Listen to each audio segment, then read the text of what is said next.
गायत्री देवी समेत सद्गुरु श्री महेश चैतन्य जी महाराज वारिकी ఈ రోజు ఈ వెంగాయమ్మపురం అని గ్రామంలో మహేర్ బాబా వారి వాస్తుపక్షము జరుపుకుంటున్నాం. ఇక్కడ ఎప్పటి నుండో ఇప్పుడున్న ఈ ప్రసాద్ గారు నానాజీ అనే ఈ యూతే కాకుండా చాలా పెద్దవారు అంటే నారాయణమ్మ రామయ్యమ్మ అనే అటువంటి వారు రాజారావు గారు అనే ఆ పెద్దవారు కూడా ఆ స్త్రీలు అసలు చదువు సంధ్యలు పాపం వాళ్ళకి ఏమీ రావు, పుస్తకాలు చదువుకోవడం కానీ ఏమి, కానీ వారికి సద్గురువే ప్రాణం. గురువు గారు ఏది చెప్తే అదే వినడం ఆచరించడం. సద్గురు మీద ప్రేమ తప్ప మహేర్ బాబా వారి మీద ప్రేమ తప్ప వారికి ఏమీ తెలియదు. అదే విధంగా ఇప్పటి వరకు కొనసాగించుకుంటూ ఆ సద్గురు యొక్క అనుగ్రహంతో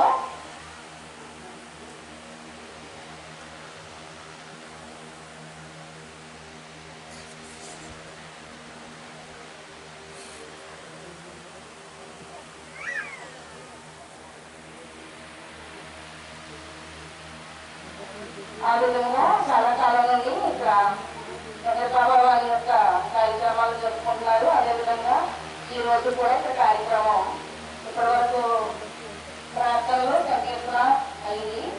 ఇప్పటి నుండి చర్చపేమ సందేశాలు ఒక్కొక్కగా తెలియజేస్తారు. ఒక్కొక్క పావుగంట.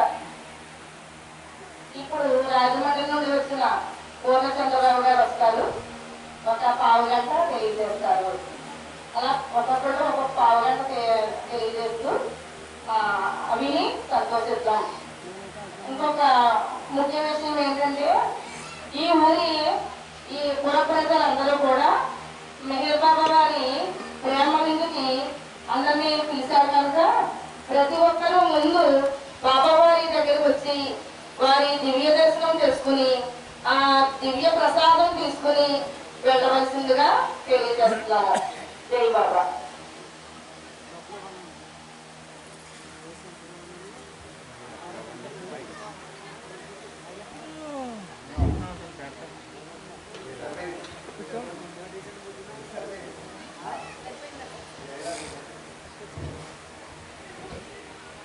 ఆ మౌత్ ఇప్పుడు వరకు ఎవరు టచ్ చేయలేదండి.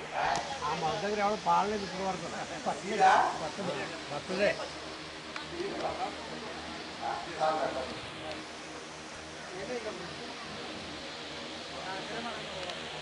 చెప్తారు ఇప్పుడే చెప్తారు.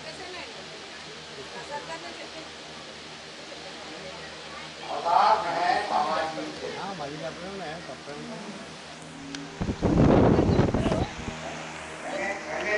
గ్రామస్తులందరికీ భోజనం కొడతారు కదా, భోజనం పెట్టిన తర్వాత బాబాగారు కంట్లో వచ్చి బాబాగారు దర్శనం చేసుకుని ప్రసాదం తీసుకుని అందరిగా ప్రార్థిస్తున్నాము.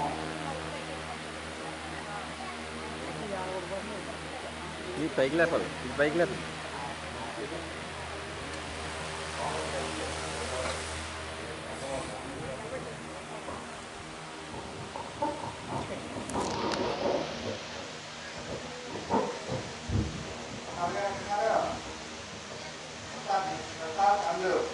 లేకపోతే నానాజీ పిల్లలు ఆడవాళ్ళు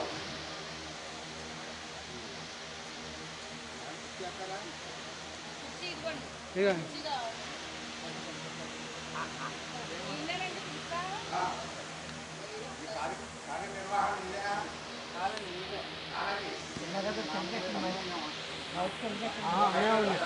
మేము నిమిత్త మాత్రమే బాబాగా అనుకున్నాం. మేము నిమిత్త మాత్రమే అండి, అంతా బాబాదే అంటున్నాడండి. నిజమే, అందరూ కూడా సున్నాను. సున్నాకు సున్నా ఏం చేయదు. సున్నా పక్కన ఆయన ఒకటి, దానికి కాదు కొత్త వాళ్ళకి ఇవ్వండి. ఇప్పుడు నేను ఇచ్చేది మెహర్ బాబా గారు ఫోటోస్ బాబా ప్రేమ దయించి బాబా ప్రేమ వద్దు. అందరూ తెలుసు, వరకున్న బాబా గ్రామస్తులకి ఇంటికి వెళ్ళి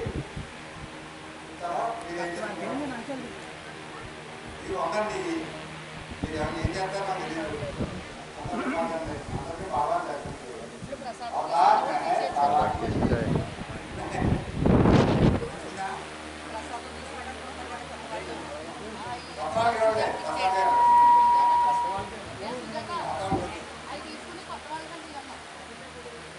అందరూ మా బాబా ప్రేమికులు అందరికీ తెలుసు.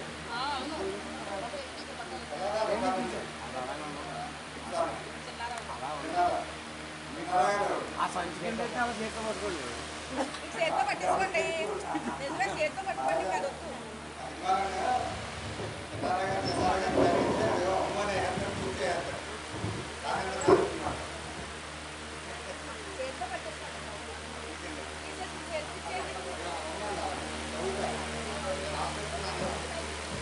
ఇదిగో ఈ మనసు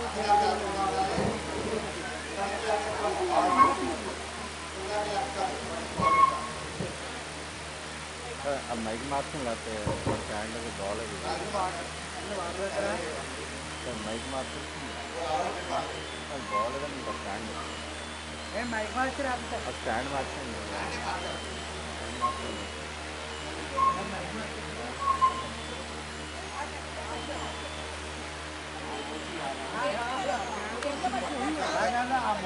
ఆ మనసు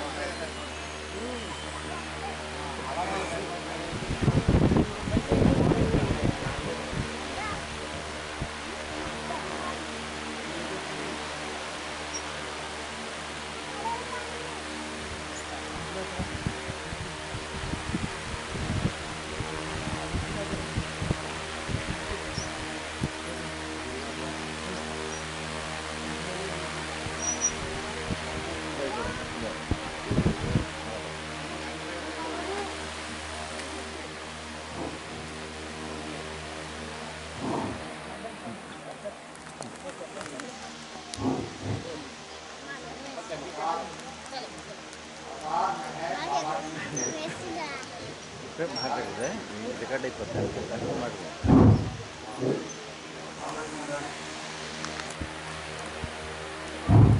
అయిపోయిందని బాగట్ట నేను ఇప్పుడు చేస్తానమ్మా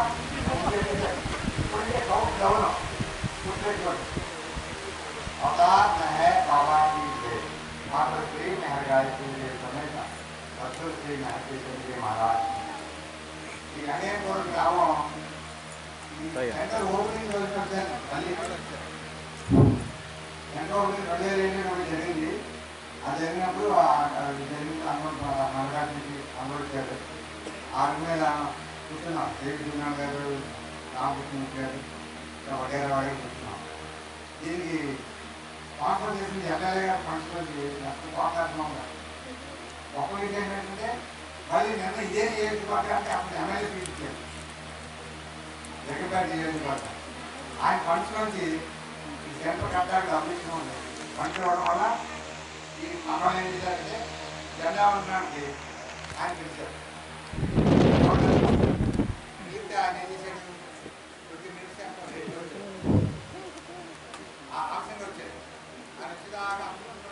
వినపట్లేదు వినపట్లేదు వినపట్లేదు పైకి పట్టుకోవాలి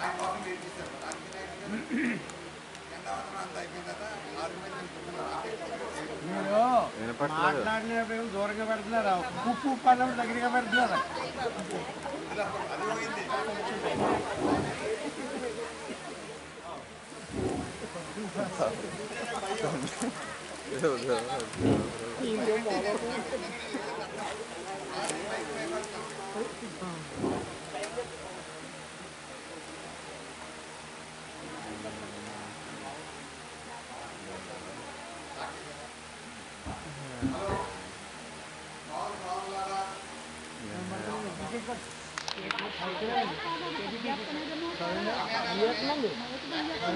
పని చేస్తుందండి ఆయన దూరంగా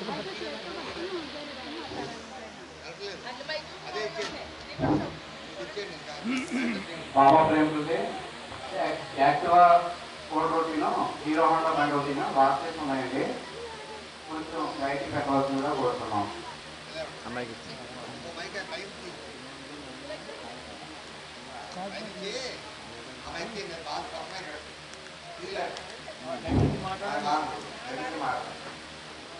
అప్పుడు ఆయన వచ్చిన తర్వాత అరగంట తర్వాత ఇంకా వదిలేయండి. అరగంట లేట్గా ప్రారంభోత్సవం అవ్వచ్చు జెండా వందనం వద్దు వద్దు అంటారా? వద్దండి. అలా పెడితే మళ్ళీ ఆయన దూరంగా పెడుతున్నాడు మాట.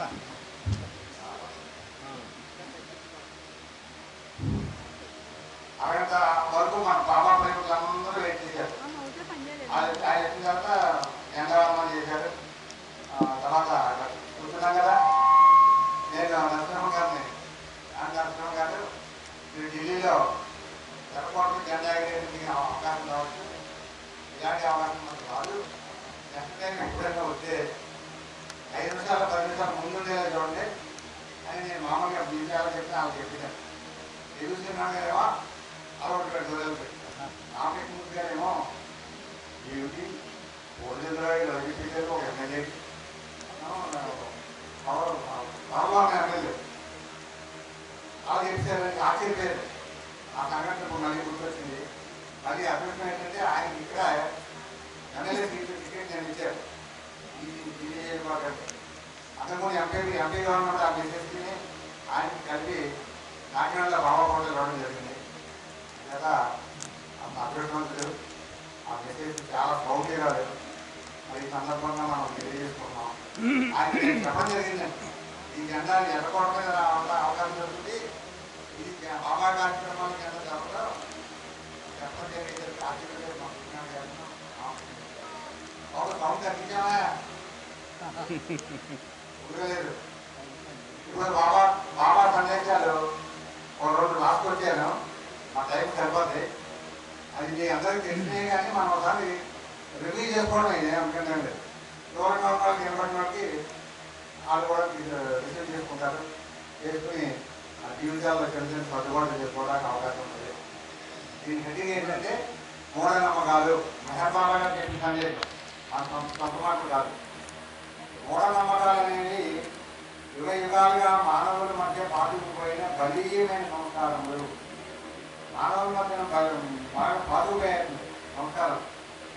మన విద్యుత్ ధర్మాన్ని సహజంగా నెరవేర్చడం ద్వారా స్వీకరించే దైవానుగ్రహాన్ని తనకున్న విద్యుత్ ధర్మం భార్య పిల్లల్ని తల్లిదండ్రులు చూసుకుని పని చేసుకుని ఏ స్థాయిలో ఉంటే ఆ స్థాయిలో సంతోషంగా జీవించేవాళ్ళు వస్తుంది. దాని ద్వారా దైవానుగ్రహాన్ని పొందాలట. ఈ మూఢనమ్మకాల ద్వారా మానవుడు పొందలేకపోతున్నాడు. అవి పనిచేయడం అంటే మూఢనమ్మకాలు ఎదుగుతాం. ఆ రాయి పెట్టుకునేవంతో, ఆ కొబ్బరి కొట్టేవంతో, ఆ గుడి చేసేవంతో ఆస్తో మూఢనమ్మకాలు వెళ్తారు. ఒకడు ఏం చేస్తాడు, ఇవాళ బయటకు ఇలా పోకుండా వెళ్తాడు. నాకైతే పనిచేస్తుంది రోజులో అదే పని కాబట్టి ఎదురొస్తే ఎంత మారుస్తారు. అది ఎదురొస్తే పొలంలో ఎదురు రాకూడదు. ఈ మూఢనమ్మకాలు ఏమైందంటే మొత్తం మానవ మైండ్లో ఆదుపోయి ఉన్నాయి. ఒకరిని బట్టి ఒకరికి, ఒక తరం నుంచి మరొక తరానికి నమ్మకాలు ఆచారాలు అలా వస్తూనే ఉన్నాయి. వారి నుంచి గీరు నుంచి వారు ఇలా గుడ్డిగా ధైర్యం పేరిట అనేక క్రియలు చేస్తుంటారు. వాటి విషయమై ఇది సరి అయినవా కాదా అని ఎవరో ప్రశ్నించుకోరు. అలా చదవడం కూడా అపరాధం అంటారు. నా మాట్లాడాలనే బాబా మాటలు. తండ్రి రావు చెట్టును పూజిస్తే కొడుకు అలాగే చేస్తారు. తల్లి తులసి చెట్టును పూజ చేస్తే కొడుకు అలాగే చేస్తుంది. తులసి చెట్టు అయినా రావి చెట్టు అయినా అన్ని మానవ జన్మ కన్నా తక్కువ రకమే. ప్రకారం ప్రాచీనంలే మన వజ్రాలు కూడా అతివేగంగా కొన్ని యుగాల క్రితం మనం గుర్తించాం. దాని తర్వాత చెట్టుగా మారాం. ఆ చెట్లు పూజ చేసి మనది ఈ మానవ జన్మ రెడీ టు గాడ్. ఇప్పుడు బియ్యం ఉన్నాయనుకోండి, రెడీ టు కుక్, వంట చేసుకోవడం రెడీగా ఉన్నాయి. అలాగే మానవ జన్మ రెడీ టు గాడ్, భగవంతుడి కూడా రెడీగా ఉంది. ఈ మానవ జన్మ కన్నా తక్కువైనే నాగుల దేవత పేరుతో కొత్తలోని సత్తాన్ని పాల్గొని పూజిస్తారు. ఎంత వైపరీత్యం చూస్తున్నారు. సర్వాంతర్యాన్ని దైవాన్ని ఆరాధించమని వేదాలు, ఉపనిషత్తులు, ప్రవక్తలు బోధిస్తున్నారు.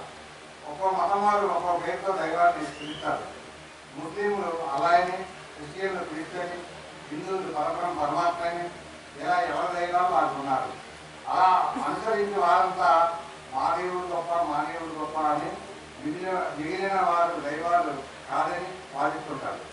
దేవుని పేరిట ఇది ఒక పెద్ద అజ్ఞానము ప్రబలిపోయింది. ఒకరు పొద్దులో చెట్టు కింద రాత్రి పెట్టి పొద్దులో మొక్కలమంటారు, మరొకరు పొలిమేరలో రాత్రి నుంచి పొలేరమ్మంటారు. వాటికి మొక్కలు చెల్లిస్తుంటారు. అంతకు మించిన దైవం లేదనుకుంటారు. ఇంకా కొంత మేధస్సు కలిగిన వారు శివుడని, సత్యనారాయణ స్వామి అని, వెంకటేశ్వర స్వామి, అయ్యప్ప స్వామిని ఇలా ఎన్నెన్నో దైవాలను సృష్టించుకుంటారు. ఎవరైనా దైవానుభూతిని పొందిన మహనీయుడు మీరు ఆరాధించేవి నిజమైన దైవాలు కాదంటే ఎప్పటి నుంచో ఎందరో ఆరాధించే దైవాలను కాదంటారంటే అడిగి తెలియని అర్థం వేసుకుంటారు.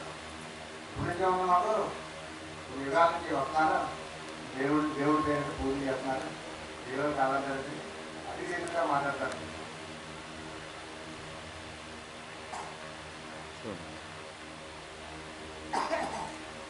అందుకే దైవం నిర్ణయించిన వారు మాత్రమే సరి అయిన మార్గంలో దేవుని తెలుసుకుంటారని మహాత్ములు అంటారు. నా తండ్రి నిర్ణయించిన వారే నా వద్దకు వచ్చి సరైన మార్గం తెలుసుకుంటారని యేసుక్రీస్తు అన్నారు. తీర్థయాత్రలు, నదీ స్నానాలు, దీపారాధన లాంటి నిత్య పూజలు లాంటివి అన్నీ పాత నమ్మకాలని భక్తులు కబీర్ అన్నారు. కార్తీకంలో స్నానాలు చేస్తే పాపాలు పోతాయని నమ్మకంతో ప్రజల్లో పాతుకుపోయింది. పాపాలు చేయకూడదే కానీ చేసినవి అంత గురువుగా పోతే ఇంకా సమస్య ఎక్కడిది? రామకృష్ణ పరమహంస నవ్వుతుగా అన్నారు, గంగలో మునిగినంతసేపు పాపాలు మనిషిని వదిలి గట్టు మీద చెక్కిస్తాయి. స్నానం చేసి గట్టు ఎక్కిన తర్వాత అవి చెట్ల నుంచి మనుషుల మీద చూపుతాయన్నారు రామకృష్ణ పరమహంస. పుణ్యక్షేత్రాల్లో స్నానం చేస్తే మోసం వస్తే, ఒక్కసారి స్నానానికి అంత ఫలితం వస్తే అందులో ఉండే కప్పలు చేపలకి ఎందుకు ఫలితం రావడం లేదు అని ప్రశ్నిస్తారు కబీర్ గారు. శ్రీరాముని ఆలయం నిర్మిస్తున్నారు, శ్రీకృష్ణ ఆలయం నిర్మిస్తున్నారు. ఎందుకని? పూర్వంలో దైవం మానవులను ఉద్ధరించడానికి ఆయన నామాల రూపాలు ధరించి వచ్చిన అవతార పురుషుని జ్ఞాపకం చేసుకోవడానికి, గౌరవించడానికి, వారి తత్వాన్ని జ్ఞాపకం చేసుకొని జీవించడానికి అవి సహకరిస్తాయి. తంజావూరు మహారాజు గౌరవులో వివేకానందుని విగ్రహాలను గురించి అడిగినప్పుడు తంజావూరు మహారాజు గౌరవులో వివేకానందుని విగ్రహాలను గురించి అడిగారు. ఆ కొలువులో ఉన్న రాజుగారి చిత్రపటం నిర్వహించి దానిపై ఉమ్మేయమన్నారు. దానికి అందరూ ఆశ్చర్యపోయారు, ఎవరో అందుకు సంబంధించలేదు. అప్పుడు వివేకానందుడు అది అసలు మీ మహారాజు గారి చిత్రపటం, వారికి ఇచ్చే గౌరవాన్ని దానికి ఇస్తారు, అందుకే ఉమ్మేయడానికి వెనకాడారు. విగ్రహారాధన కూడా అంతవరకే అన్నారు. దైవాన్ని చూడాలంటే అంతర్ముఖుడు కావాలి, అందుకు తగిన సాధన అవసరం. బాహ్య ప్రక్రియల్లో ఏ బంధం లేదన్నారు మహనీయుడు. దైవాన్ని ఎవరు చూసినా ఆత్మదృష్టిలో చూశారు, కానీ బాహ్య నేత్రాలతో ఎవరు చూడలేదు. ఆత్మదృష్టి వచ్చాక అందరూ మూసుకున్నా తెలిసినా దైవాన్ని చూడగలరు. కారణం అసలు చూడగలిగేది ఆత్మయే కనుక. ఆది నుండి మానవుడు ఈ సృష్టికి ఆధారభూతమైన దైవ శక్తిని హస్తగతం చేసుకోవడానికి ప్రకృతిని అనేక విధాలుగా ఆరాధించేవారు. రాజుగాను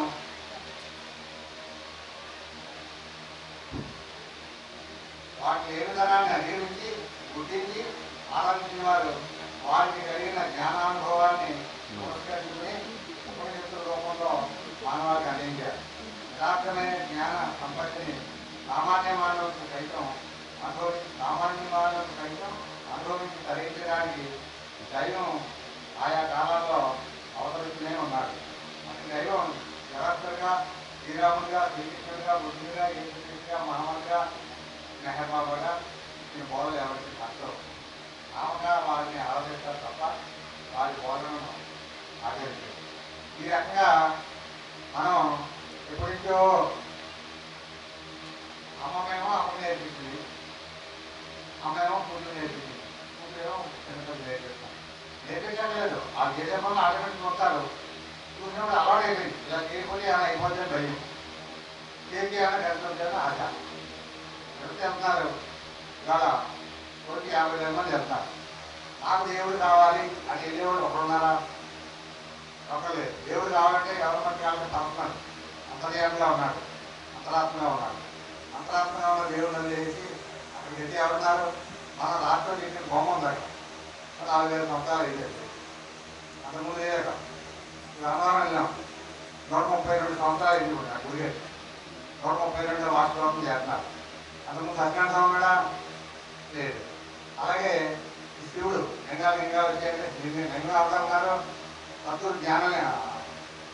సద్గురు యొక్క జననాంగం లింగం అంటే సింబాలిక్గా లింగంగా రిటర్న్ అపారమితంగా చూసుకోండి సార్.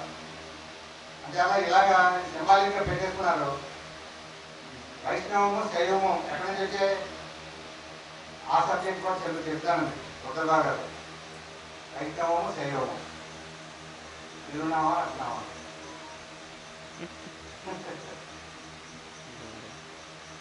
ఇప్పుడు ఎక్కడి నుంచి కౌంటింగ్ బాగుంది.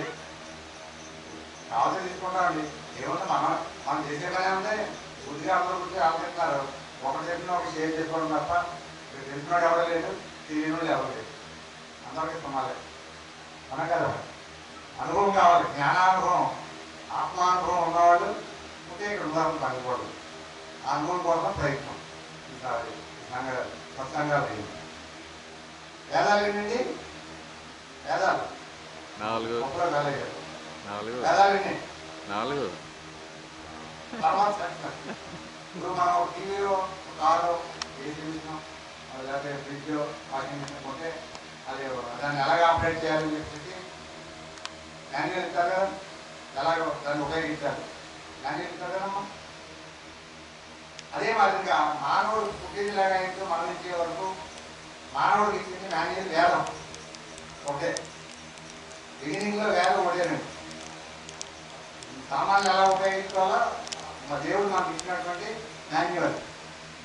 ఆ కాలం మా తర్వాత కాలం మానవాళికి అర్థం అవ్వదే దాన్ని నేషనల్ వారు 4 కింద విభజించారు. అందుకని వేదయాత్రన్నారు. బాల్యాన్ని ఎలా జీవించాలి, యవనాన్ని ఎలా జీవించాలి, కౌమార్యాన్ని ఎలా జీవించాలి, వృద్ధాప్యాన్ని ఎలా జీవించాలి, 4 వేదాలు పెట్టారు. నెక్స్ట్ జనరేషన్కి 4 వేదాలు తోడ్పట్టలేదు అన్నారు. వాటి నుంచి 108 ఉపనిషత్తులు 108 ఉపనిషత్తులు తయారయ్యాయి. ఈ 108 ఉపనిషత్తులు కూడా తలంటే తోపడం తలడు అలాంటి అడిగిన దొరకవు. కొన్నాళ్ళకి ఈ ఉపనిషత్తులు అర్థం అవ్వట్లేదు. దాని నుంచి 555 బ్రహ్మసూత్రాలు తయారు చేశారు బాలనారాయణ మహర్షి. దాని నుంచి శంకర భగవత్పాల్ గారు అద్వైత మతాన్ని తయారు చేశారు. పాఠ్యాలు రాసి అద్వైతం అన్నారు. అద్వైతం అంటే మీనింగ్ చెప్పండి. అది టెక్నికల్ వాడు ఉదాహరణలేదు అద్వైతము అని అద్వైత మతాన్ని స్థాపించాడు. ఆయన కొన్నాళ్ళకి రామానుజాచార్య గారు వచ్చారు. విశిష్టాద్వైతం ఆయన నిరునామాలు, అన్నామాలు నిరునామాలు. ఆ తర్వాత మధ్వాచార్యులు వచ్చి ద్వైతం అన్నాడు. దేవుడు ఉన్నాడు. ఇలాగ శాఖోపశాఖ అంటే దీనికి వైష్ణవము శైవము ఇలా శాఖలు ఒక శాఖ రకరకాలు వచ్చాయి. ఉదాహరణకి గుళ్ళలోనే రకరకాల కొట్టులు నామాలు ఉంటాయి. ఇంగిల నామం ఉంటుంది, లావనామం ఉంటుంది, తమ్మనామం ఉంటుంది. ఒకసారి ఒక కింద కలిగి ఉండి చూసుకుంటున్నారు కాపు అయితే ఒక నడుపు కడతారు. ఇవన్నీ ఏంటంటే కొట్లు ఏంటంటే అమ్మా ముస్లిం ఫలానా ఆయన ముస్లిం అని చెప్పడానికి ఏంటి నెప్పుడు గోవుని అడ్డం ఉంటుంది. అదే మనోడు అదే భాయ్ అని చెప్పి గవర్నమెంట్ ఐడెంటిఫై చేయలేదు. ఈ గొడవలో ఉన్న వాళ్ళు కూడా ఇది మన శాఖ ఇది మన శాఖ ఇది మన శాఖ చెప్పుకోవాలి. అదొకటి కానీ ఇది ఒకటి కానీ కొట్టు కొట్టుకుంటారు. దేవుడికి ఎవరు దగ్గర కాదు. దేవుడు దగ్గర అవ్వాలంటే ఎవరి మట్టాలు పర్సనల్గా జీవించాలి, తగ్గించుకుంటూ జీవించాలి. బైబిల్లో కొట్టేసినందు తగ్గించబడేవాడు దేవుడి దగ్గర హెచ్చించబడతాడు. ఇరుకు మార్గం అన్నాడు, నేల రూట్. అది చాలా సున్నితం. ఎంత సున్నితం అంటే మనం దేవుడి దగ్గరికి వెళ్ళాలంటే చూపించే ఉంది. మనమేమో ఏం అంటున్నాం, ఏం చూపించాలని వేరే దారి లేదు దేవుడి దగ్గరికి వెళ్ళాలి. అప్పుడు ఏం చేయాలి, మనం తగ్గించుకోవాలి. ఏమైంది, తగ్గించుకోవడం ద్వారా మైన్ అయిపోయింది. మళ్ళీ తగ్గించుకోవడం ద్వారా లిక్విడ్ అయిపోయింది. ఇంకా తగ్గించుకోవడం ద్వారా గాలి అయిపోయింది. ఆ గాలి చూపించడానికి గుయ్యి వెళ్ళిపోతుంది. ఇప్పుడు ఎవరు చూసుకోండి, ఎవరి పథకాలు తప్పుతారు. ఎంతమంది చుట్టాలన్నా ఎంతమంది బంధువులున్నా గురువు తప్ప ఎవరు రక్షించున్నాము. మీకు గురుగీతలో ఉందా కాబట్టి ఒక కాదు చెప్పారు. గురుగీతలు 125 శ్లోకం చూడండి. ఈ కులం ధనం మనం బలం శాస్త్రం బాంధవ సోదరాలు మనదైన ఉపయోగించే గురుగీతలు హితారక. వీళ్ళందరూ కూడా ఎవరో ఉపయోగపడి ఎన్ని సంపదలు ఉన్నాయి. రాజశేఖర్కి ఉపయోగపడిందా? ఎన్ని కోట్లు ఉన్నాయి? లక్షల కోట్లు. కానీ అవకాశం ఉంటే పంపించి దాటి చేస్తారు. వీటికి లోబడే తప్పించుకొని విధి ఆ వీటికి లోబడే అంటే ఎవరి చేతిలో లేదు. మన టైం వచ్చేటప్పటికి తుక్కు అయిపోవచ్చు, నార్మల్ అవ్వచ్చు. అదే అయిపోవాలన్న ఆర్ఎస్ గతాన్ని తెలుగులో పెట్టాలి. బాబాపడి తెలుసు కదా, జ్ఞానేశ్వరం కదా. చేత ఏ నిమిషంలో ఎలాగెళ్తారో తెలియదు. ఏదేమైనా సరే మనకి మన ఎంత సంపదలు ఉన్నా, ఎంతమంది బంధువులు ఉన్నా, ఎంత చుట్టాలు ఉన్నా, స్నేహితులు ఉన్నా, వాళ్ళు పదవులు ఉన్నా, అధికారం ఉన్నా కూడా మనం లక్ష్యం. మనం ఎవరినట్టు కాదు పర్సనల్గా గురుదేవులు పట్టుకోవాలి, అవతార పురుషుని పట్టుకోవాలి. పట్టుకుంటే ఆడు అధికారం వాళ్ళు చేతిలో ఉంది. జీవించుంటే సద్గురు చేతిలో ఉంది. లేదంటే మళ్ళీ అవతారం నుంచి అవతారానికి ఇలాంటి ఒకసారి అవతారం చేతిలో ఉంది. సర్వాధికారి అవతార పురుషుడు. మిగతా ఎవరికి కూడా మధ్య భూమిలో ఉండడం వల్ల రకరకాల మెడిటేట్ చేస్తారు, జారిపోతుంటారు. వాళ్ళే భగవంతుడు రాలేదు. మళ్ళీ ఎక్కడ దొరుకుతారు? ఈ బాగా భౌతికంగా ఈ జనకాంత సంపదలు సంపాదించి జనకాంతాలు పెద్ద ఆశ్రమాలు కట్టేసి పెద్ద గెళ్ళలు తీసి జనాన్ని అక్కడ గేద చేసుకున్నారు తప్ప అక్కడ అధికారం లేడు. కనీసం భూమికలు కూడా వెళ్ళినవాడు కాదు. భౌతికంగా అట్రాక్షన్గా ఉంటుంది. తెలియని వాళ్ళు వెళ్ళిపోతున్నారు. అంత అనుమానం చెప్పండి. మన అర్థం ఏ అధికారం లేదు. అక్కడి నుంచి మాకే మన ఉద్యోగి అధికారం కాదు, మేడ ఇచ్చే అధికారి, ఆత్మలు ఇచ్చే అధికారి, పదవులు ఇచ్చే అధికారి నాకు ఆత్మ పరమాత్మలో కలిసే అధికారం కాదు, కల్పించే అధికారి. అధికారం వస్తున్నాడు అర్థం ఉంటుంది మనం. కాబట్టి ఇవాళ నుంచి గవర్నమెంట్ కాదు, ఇప్పుడు దాకా లేదని కాదు. అందరితో గౌరవం నుంచి కష్టపడి ఇచ్చారు మా వాళ్ళు. తెల్లాయిలో అమ్మాయిలు మా జగన్ మాటలో చెప్పాలంటే అక్కడికి వెళ్ళాం మనం. అది అయిపోయిందమ్మా. 3 గంటలతో అయిపోయింది. అధికారం లేదు. ఓట్లు తీసుకెళ్తున్నారు. అదే మరి ఎక్కడ గవర్నమెంట్ చెప్పారంటే మరి ఇంతమంది ఉన్నారు. ఈ ఊళ్ళో కూడా దగ్గర రాలేదు. పోనే వస్తారు. ఈ మీటింగ్కి వచ్చి 4 మాటలు చేసుకున్నాను అంటారా? రాదు. మన వాళ్ళు అంత దూరం నుంచి పొద్దున్న తెల్లని తెల్లలేసి కొంతమంది వచ్చారు. మరి అంత ఎందుకు వచ్చారు? ఇంకా తెలుసుకుని జీవితం అమలు చేసుకోవాలి. తెలుసుకునే విషయం అందరికీ అన్నీ తెలియదు. ఒక మానవుడు 1000 సంవత్సరాలు జీవించినా తెలుసుకోవాల్సిన కూడా ఉన్నాయి. అలా 1000 సంవత్సరాలు ఎక్కడ జీవిస్తాం? 100 సంవత్సరాలు జీవిస్తాం. అలాంటప్పుడు ఇలాంటి మీటింగ్లో సొంతంగా పాల్గొనడం ఏమవుతుందంటే స్టార్ట్ అయిపోతుంది. 1 లక్ష జనం ఎత్తాల్సింది అనుకోండి. ఈ నామస్మరణ ద్వారా ఈ వైబ్రేషన్ ద్వారా ఏమవుతుందంటే జన్మ తగ్గిపోతాయి. జన్మ తగ్గితే నెహబాబా నేను చదివాను ఎక్కడితో మర్చిపోయాను. అది కాదు చెప్పలేము. కానీ ఒక్కసారి నెహర్ బాబా అంటే 400 జన్మలు తగ్గిపోతాయి కదా. 84 లక్షల జన్మలు కదా. మెహర్ బాబా మెహర్ బాబా మెహర్ బాబా మనం ఏమో ట్యూబర్స్ మేకలాగా చేస్తున్నాం. దాని ఎఫెక్ట్ ఈ జన్మ తెలియదు. వచ్చే జన్మల్లో రిటర్న్స్ అయిపోతాం. బాగా తెలియకపోతాం. గురుదేవులు తెలియక ఆయన సర్వజ్ఞుడు. అలాంటి ఆయన ఏం చెప్పాడు? ఆయన ఏం చెప్పారు? మెహర్ బాబా నామాన్ని వైభవపడుతుంది. మెహర్ బాబాని ఒకటిగా పట్టుకోండి. నామస్మరణ చేస్తారు, సంకీర్తనం చేస్తారు.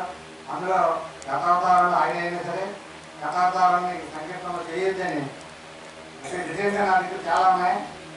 4 మెహరేజులో పాత మెహరేజులు ఉన్నాయి. గురుదేవులు మరీ చెప్పారు. రామ భగవాన్ కృష్ణ భగవాన్ అనుకుని నాకు చేశారు. అలా చేయొద్దు. గురుదేవులు ఆజ్ఞలు. మెహర్ బాబా నామాన్ని ఏకత్వంతో పట్టుకోండి. నేను ఏకత్వం చేసినప్పుడు కూడా మీరు అర్థం చేశారు. ఏం లేదు. నేను మెహర్ బాబా నామం ఒకటే చేస్తాను, 2 చేయను. గురుదేవులు ఆజ్ఞ అంచేత గొప్పగా అనిపిద్దాం. రామనామం చేసేవాడే ధరించాడన్నారు బాబా గారు. అది కాకినాడలో చెప్పారు. రామనామం చేసేవాడు ధరిస్తాడు, నా నామం ఆలకించడం ధరిస్తారు.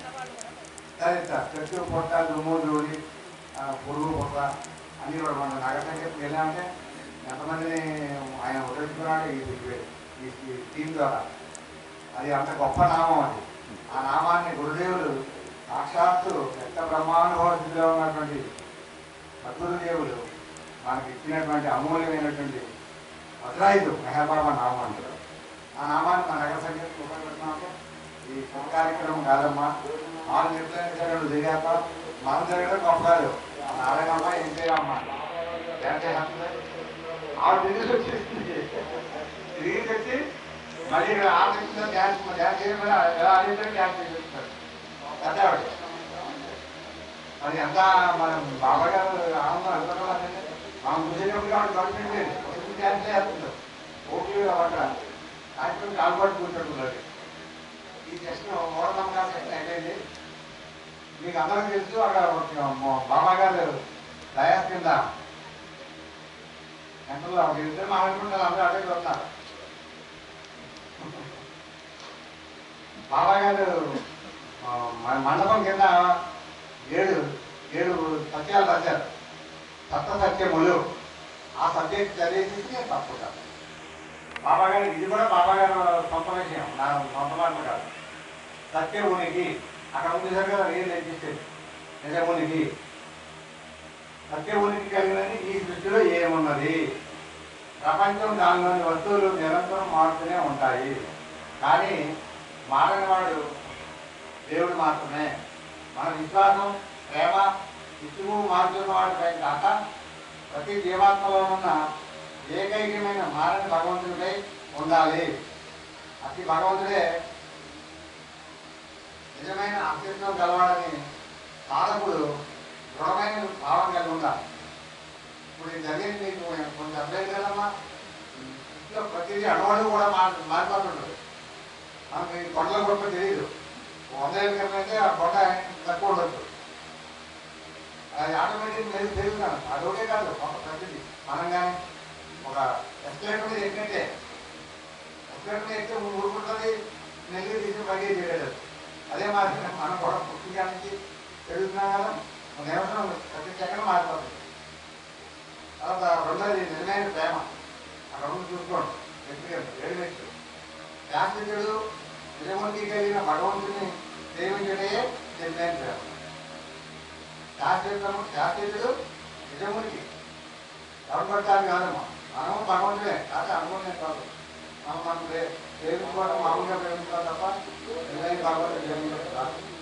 నిరంతరం మారుతుంది ప్రపంచాన్ని ప్రేమించే వ్యక్తి దేవుణ్ణి ఎలా ప్రేమించగలడు? ముఖ్యంగా మనం దేవుడి చేత ప్రేమించబడటం చేతనే ఆయన ఆరాధించి ప్రేమించగలుగుతున్నాం. ఆయన తన ప్రేమ కానుకను ప్రసాదించకపోతే ఆయన్ని ప్రేమించడం కానీ ఆయనలో ఐక్యం కావడం కానీ అసాధ్యం. మనం ఏదో పట్టేసుకోలేదు, బస్సులో నుంచినాం, లేదా ట్రైన్లో నుంచినాం, లేదా ఎక్కడ నుంచినాం, ఆ బస్సులో ఆయన మనం పడుతున్నాడు, ఒళ్ళు పడుతున్నాడు. అది మన ఎక్కడ పడుకుంటామని మనం పట్టలేరు. నిజమైన త్యాగం మూడోది. అసత్యమైన ఎన్ని వస్తువులు అయినా సరే త్యాగం చేయవచ్చు, కానీ తనకు అవసరం లేనిది ఇతరులకు ఇవ్వడం త్యాగం కాదు. చాలా మంది ఏం చేస్తారు, అవసరం లేని త్యాగం చేస్తుంటారు. వాడుతున్నా ఇవ్వాలి, ఉపయోగపడే ఇవ్వాలి. తనకు అవసరమైనది ఇష్టమైన దానిలో కొంత భాగం ఇతరులకు ఇవ్వాలి. ఇది కూడా ఉన్నతమైన త్యాగం కాదు. తన ఉనికికి ఆధారమైన అరికట్వర్గాన్ని జీవిత అలవాట్లను త్యాగం చేయాలట. గుర్తుపెట్టుకోండి సార్, మీరు చాలా శ్రద్ధగా పెట్టినారు దీన్ని వెనకాలండి. ఇది కూడా ఉన్నతమైన త్యాగం కాదు. తన ఉనికికి ఆధారమైనటువంటి అరికట్వర్గాలను జీవిత అలవాట్లను త్యాగం చేయాలి. రాత్రి గయా వెళ్ళి గంగలో ఇష్టమైన వస్తువులు రావడం త్యాగం కాదు. చాలా మంది వెళ్ళి ఇంకా కాఫీ వెళ్ళాను, నేను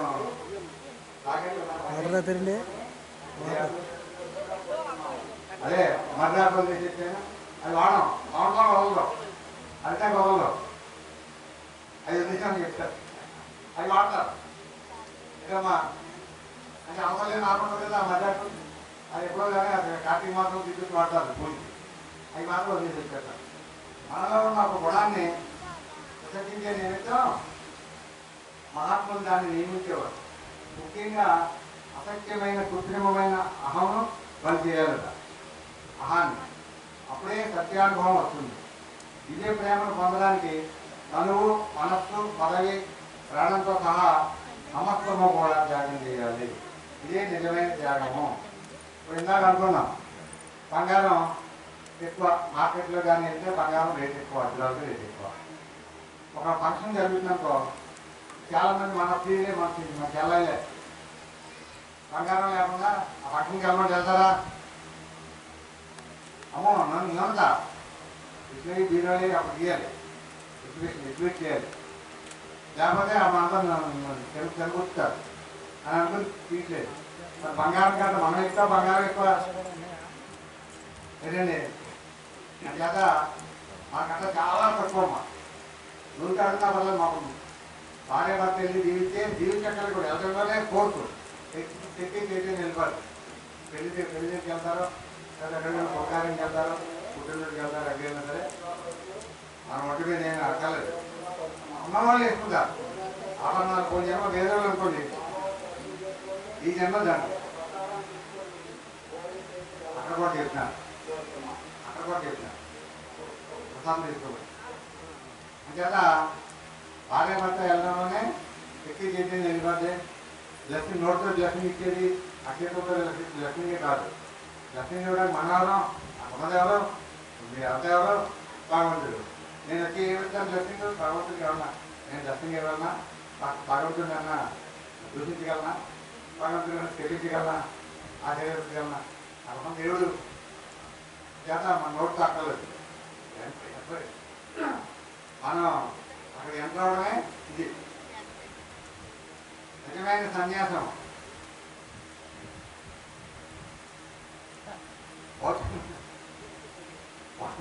అందరూ దీన్ని కాన్సన్ట్రేషన్ లేదు అంటే పైన కాబట్టి నిజమైన సన్యాసం అంటే భౌతిక వేషం మార్చుకోవడం సన్యాసం కాదు. చాలామంది కాసేపట్లు వేసుకుని నేను సన్యాసం గుర్తిస్తున్నాను అని అంటుంటారు. సన్యాసం అంటే విడిచిపెట్టడం. ఏమి గడవాలి జీవితాన్ని నడిపించే స్వభావాన్ని మరుజన్మకు కారణభూతమవుతున్న సంస్కారాన్ని విసర్జించాలి. భోగ భాగ్యాల వెళ్ళ నియమ చాపల్ని వెళ్ళ కోరికలు విడుదల చేసుకోవాలి. ఆంతరిక సన్యాసం అంటే ఇదే. వైరాగ్యం అనేది వివేకంగా ఉండాలి. ఇప్పుడు నియమ చాపల్ని ఉంటారు భోగ భాగ్యాలు భోజనంలో వేరే వాళ్ళు ఆటోమేటిక్గా గంటలుగా ఉంటారు. అది న్యాచురల్గా ఉంటారు. దాన్ని ఎంజాయ్ చేయాలి. అందులో ఉంటూ కూడా తాళాల్లో నీళ్ళ ఉండాలి. అట్లా చేయకూడదు. వేదరకం అన్నాడు అందులో ఉంటూ కూడా తాళాల్లో నీళ్ళ ఉండాలి. చేత ఏమో చేపల్ని ఒకటి తిండి చేత 4 దాటిదాకానే 4 దాటితే నరకం. అది ఎంత కాస్ట్లీ కొట్టడానికి అంటే 4 దాటి ఎక్కువ ఇది కొట్టి ఎక్కువ చేస్తే బాగుపోతే వెళ్ళదు ముద్రయ్యేది వెళ్ళడంలో ఏదైనా సరే జీవనం కంట్రోల్ చేసుకోవాలి.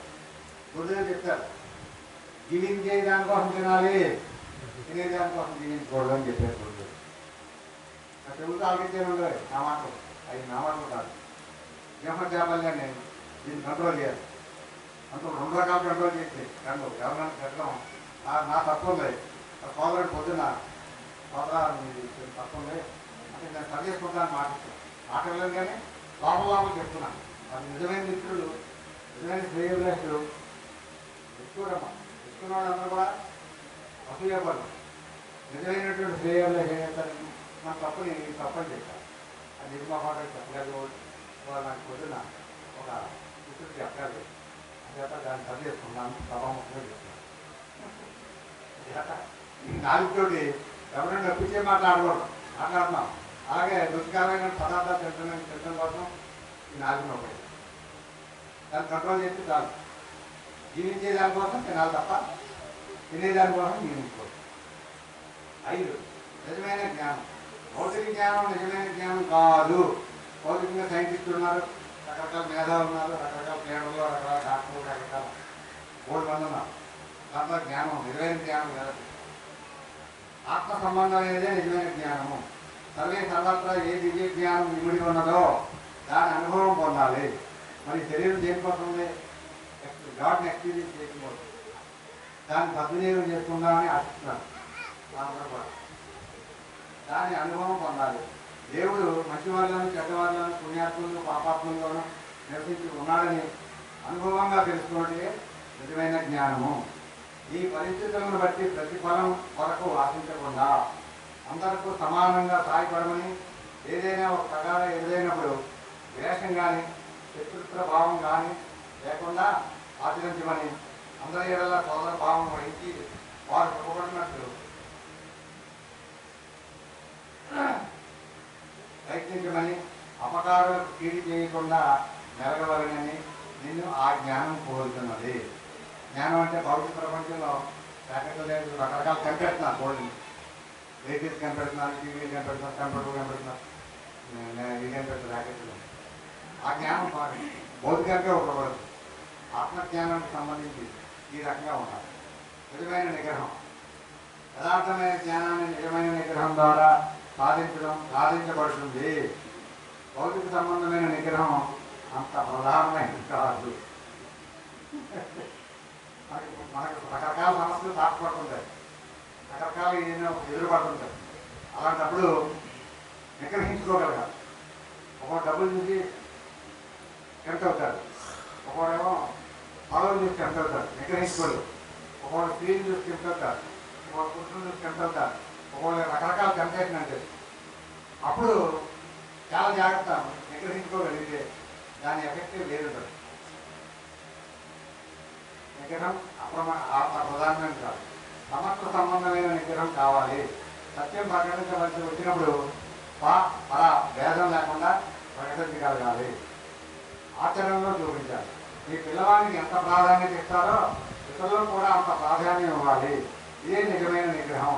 స్పందనను కల్పించే వాటి నుండి నిగ్రహించుకోవాలి. మనం కొత్తగా ఎవరు కొత్తగా అనుకుంటాం, వాళ్ళు ఎవరు ఏదో కొడుతున్నారు చూసి వదిలిపడతాం. అది నిగ్రహించుకోవడం కాదు, అది ఏమంటే బంధంలో పోయిపోతుంది. కాబట్టి బంధనం కల్పించే వాటిని నిగ్రహించుకోవాలి. అప్పుడే కోరికలు లేని సౌకర్యంతో కూడిన పరిశుద్ధ జీవితం జీవించగలరు.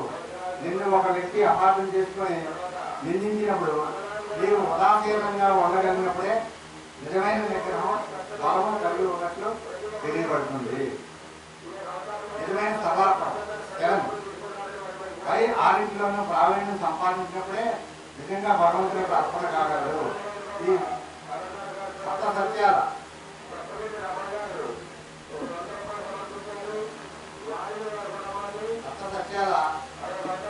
ద్వారా పూర్తిగా అజ్ఞానాన్ని అధిగమించి సర్వార్పణ భావంతో ఆధ్యాత్మిక మార్గంలో ప్రవేశిస్తాడు. ఇలా ప్రవేశించిన వ్యక్తి సర్వార్పణ భావంతో వ్యక్తి హానికర పరిస్థితుల్లో అయినను కలత చెందక భగవద్గీత సర్వము వదిలి ప్రశాంతంగా ఉంటాడు. సప్త సత్యాలయంలో దృఢత్వం కలిగిన వ్యక్తి భౌతిక పరిధిని అధిగమించి శత్రు సహాయం ద్వారా దైవ మార్గంలో సురక్షితంగా పరిగణిస్తారు. అంచేత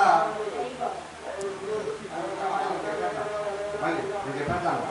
అంచేత ఈ రెండు సబ్జెక్టులు జీవితంలో అమలు చేయగలిగితే మూఢనమ్మకాలలోకి వెళ్ళకండి, తప్పించుకోవాలండి. ఇది ఉంది, భోజనంలో పేదలు వేసి చిన్న డబ్బులు వాడతారు, భోజనంలో డబ్బులు వాడేసి చిన్న పేదలు వాడతారు.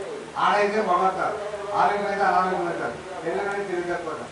ఈ పని ఏం చేస్తారు పోతేమో అదేదో చేసి ఈ మూఢనమ్మకాలలోకి వెళ్ళండి, సప్త సత్యాలను పాటించండి.